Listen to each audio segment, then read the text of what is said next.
नमस्कार, India news देख रहे हैं आप और मैं हूं आपके साथ सचिन दुबे। हरियाणा विशेष की शुरुआत करते हैं। हरियाणा के कृषि मंत्री जेपी दलाल लगातार एक्शन में हैं। इसी कड़ी में कृषि मंत्री ने चुरकी दादरी में काकड़ौली गांव पहुंचकर किसानों की समस्याओं को सुना। इस दौरान कृषि मंत्री जेपी दलाल ने पंजाब और राजस्थान की कांग्रेस सरकार पर तीखा हमला बोलते हुए कहा कि हरियाणा की मनोहर लाल की सरकार 10 फसलों की खरीद एमएसपी पर कर रही है, जबकि पंजाब और राजस्थान की कांग्रेस सरकार किसानों को सिर्फ 3 फसलों को एमएसपी पर खरीदती है। वहीं करनाल प्रकरण पर कृषि मंत्री जेपी दलाल ने कहा कि पूरे मामले को प्रशासन ने बड़ी शालीनता से काम लिया। सरकार ने किसानों के सम्मान का ख्याल रखते हुए प्रकरण का निपटा दिया। हरियाणा का किसान खुशहाल है। पंजाब के सीएम और कांग्रेस नेता हरियाणा के किसानों को भड़का रहे हैं, लेकिन कांग्रेस को गलत मंसूबे कभी कामयाब नहीं होंगे।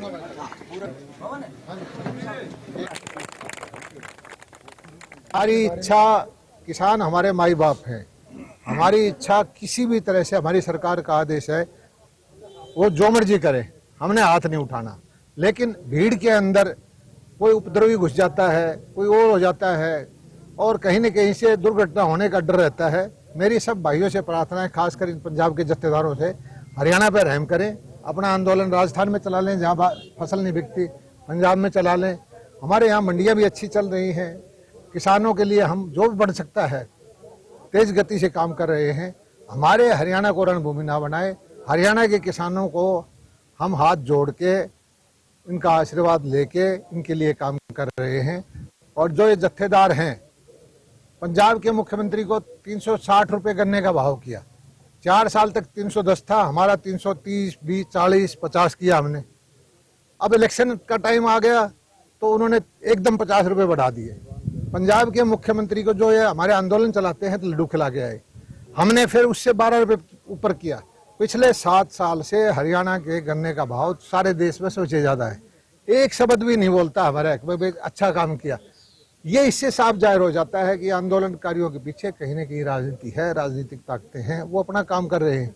लेकिन हमारे अपनी जनता पे, जो हमारी मालिक है, जिसने हमें ताकत दी है, उसको पूरा पूरा भरोसा है। कैबिनेट मंत्री रणजीत सिंह चौटाला ने प्रदेश सरकार के गन्ने के समर्थन मूल्य में बढ़ोतरी करने के फैसले का स्वागत किया। कैबिनेट मंत्री ने कहा कि इस फैसले से हरियाणा के किसानों को फायदा मिलेगा। इसके अलावा उन्होंने कांग्रेस के सवालों का भी जवाब दिया। साथ ही करनाल मुद्दे पर भी प्रशासन की तारीफ की। पड़ता है तो किसानों को तो फायदा है ही है, तो कोई दो राय है नहीं। हरियाणा सदा से ही पहले से ज्यादा भाव देता रहा है और अब भी जो बढ़ाया, मैं समझता हूँ कि किसानों को जरूरत है, बढ़ना ही चाहिए, हमेशा बढ़ना चाहिए। मैं तो हमदर्द हूँ कि किसानों को जीता जाना मिले। जब जो किसान खेत में अपनी चीज़ इस्तेमाल करता है, जब उनके भाव बढ़ते हैं तो उसे कंपनसेट करने के लिए सरकार बढ़ाती है, या सब्सिडी देती है या भाव बढ़ाती है। ये अब से नहीं, सदा से चला रहा है। ये बढ़िया बात है। बाकी फाइनेंशियली इम्प्लीकेशन देखी जाती है कि कितना पैसा है। अभी कभी बिजली का, कभी कांग्रेस सरकार में ऐसा नहीं हुआ। हमारे चीफ मिनिस्टर ने जब पैसा बढ़ गया तो 37 पैसा पर यूनिट बिजली का किसानों को, जो सब कंज्यूमर के लिए गया, चाहे कारखानेदार है, जो भी डोमेस्टिक कनेक्शन थे, उस पर 37 पैसे पर यूनिट कम करा है। तो मतलब आप ये समझो कि 1200 करोड़ रुपया गवर्नमेंट के हेड पे हमारा खर्चा, लोगों को, कंज्यूमर को फायदा, सरकार ने अपना घाटा उसका भुगता है। एक दोनों तरफ से बैठ के सब लोग संजीदा थे कि फैसला होना चाहिए। कोई भी नहीं चाह रहा कोई आंदोलन और कोई और लंबा चले, और उसे जितना जल्दी आपस में टॉक्स करके ख़त्म करना चाहिए। बढ़िया हमारा डिस्ट्रिक्ट एडमिनिस्ट्रेशन के प्रयास से, किसानों के सहयोग से आपस में बैठ के दोनों पक्षों ने मिल के फैसला करा है और दोनों पाबंद है। जो फैसला हुआ है उससे दोनों तरफ से लिखे हुआ है। तो मैं समझता हूँ कि एक अच्छा स्टेप है कि जो कोई लोगों की ग्रीवेंस चीज़ है, सरकार लोगों द्वारा चुनी हुई होती है, लोगों की ग्रीवेंस से सरकार को ख़त्म करना चाहिए। और रोहतक से बीजेपी सांसद अरविंद शर्मा ने कांग्रेस पर तंज कसा है। उन्होंने कहा कि केंद्र और प्रदेश में बीजेपी सरकार को हिलाने के लिए लगातार कार्य किए जा रहे हैं और कांग्रेस के सत्ता में आने का ख्वाब पूरा नहीं होगा।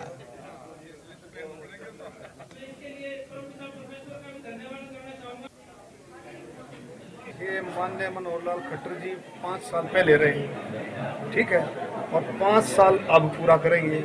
और आगे भी मैं गारंटी से कहता हूँ, आगे भी भारतीय जनता पार्टी की सरकार बनेगी। कांग्रेस अपना छोड़ दे बुढ़ा परिवार मुख्यमंत्री का सपना छोड़ दे, वो मुख्यमंत्री कभी नहीं बन सकता।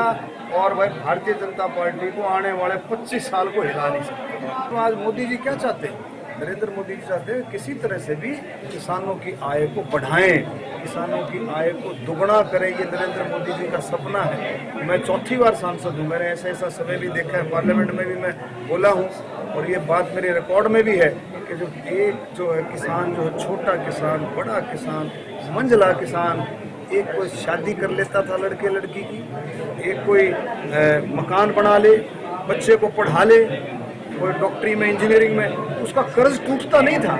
इस बात को किसने समझा? इस बात को नरेंद्र मोदी जी ने समझा और वही एक दायरा चल रहा है किस तरह से किसानों की आमदनी दुगनी। आज आप देखेंगे एमएसपी, किसी भी फसल का आप एमएसपी देखेंगे कितना बढ़ा दिया।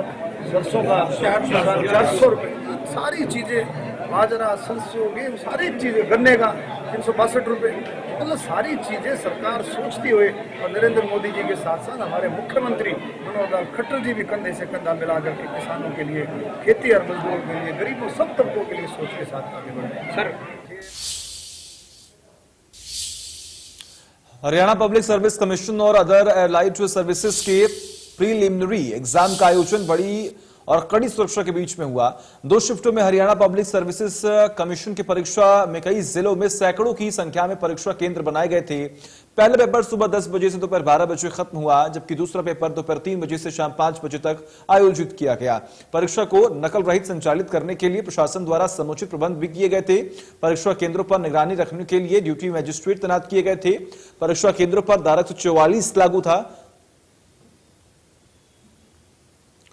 तो गुरुग्राम, करनाल, पानीपत, कैथल, सिरसा, ये 5 जगहों की तस्वीर हम आपको कर दिखा रहे हैं। जिस तरीके से एग्जाम को लेकर तमाम तैयारियां हुई हैं और पुख्ता इंतजाम किए गए थे, कोविड गाइडलाइंस का पालन भी किया गया, उसी की तस्वीरें आपके सामने हैं।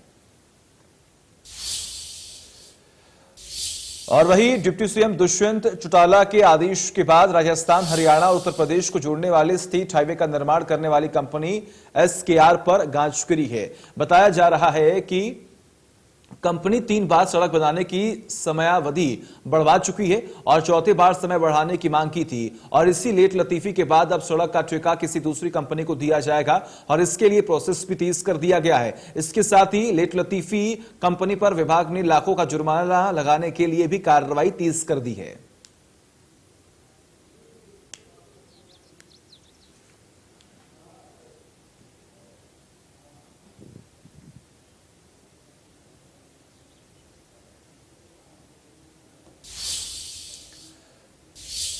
चलिए वक्त है छोटे से ब्रेक का।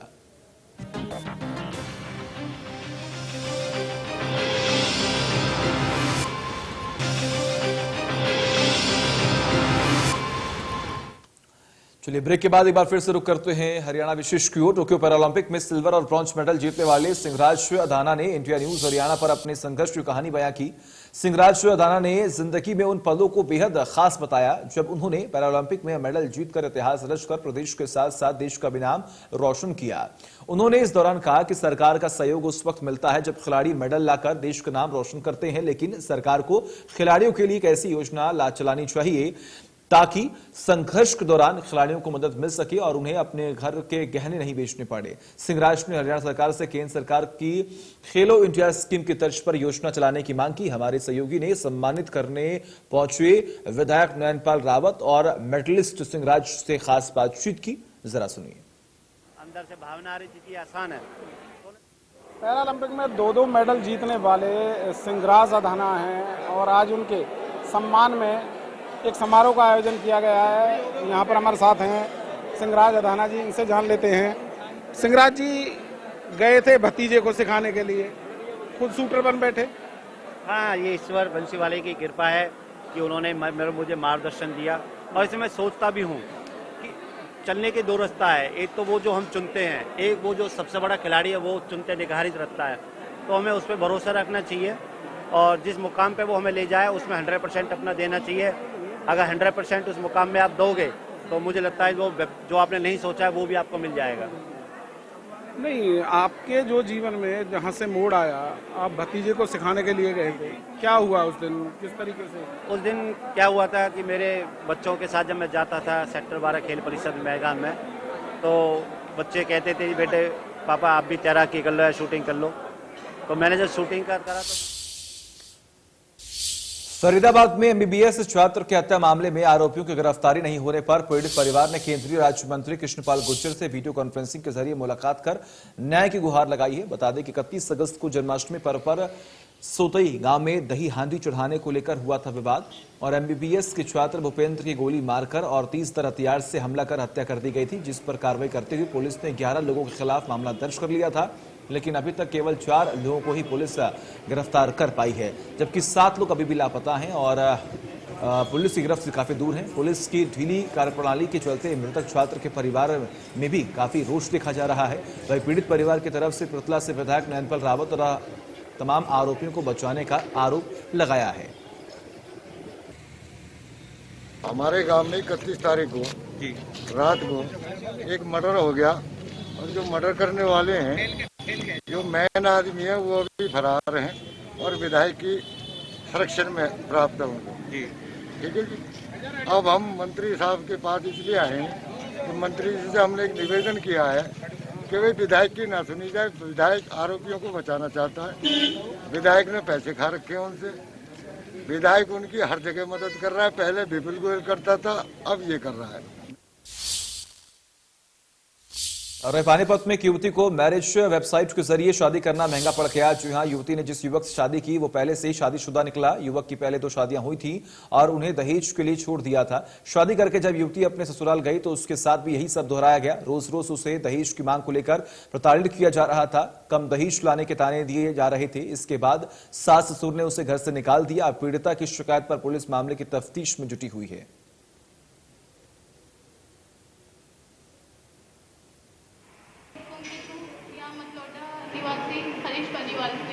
शादी के 1 महीने बाद ही उन लोगों ने मतलब 15 दिन बाद ही मेरे को परेशान शुरू कर दिया था कि अगर तुम प्रेग्नेंट नहीं हो, तुम्हें बच्चा नहीं देती हो तो हम तुम्हें रखेंगे नहीं। उसके बाद दहेज की डिमांड करने लगे। सर मैं मिडिल क्लास फैमिली से बिलोंग करती हूँ, तो मैंने बोला मेरे परिवार वालों पे इतना पैसा नहीं है, प्लीज़ आप मुझे परेशान मत करो। जो भी था हमने शादी में खर्च कर दिया।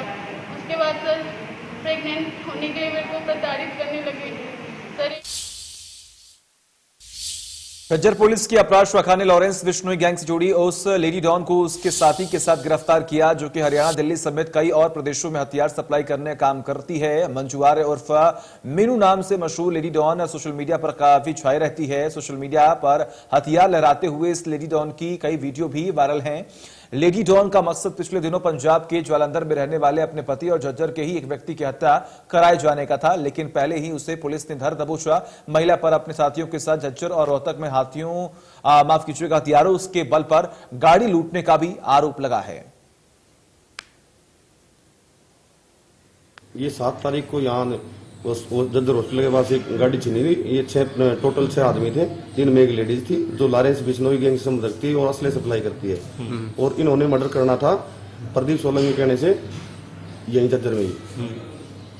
तो ये कहाँ से क्या बरामद की गया इनको? इस लेडीज को मुरादाबाद यूपी से गिरफ्तार किया गया है और इसको 1 दिन के पुलिस हिरासत रिमांड पर लिया। जिसके जो वारदात में जो हमारी गाड़ी छीनी थी वो असला इसने दिवाड़ी रख रखे।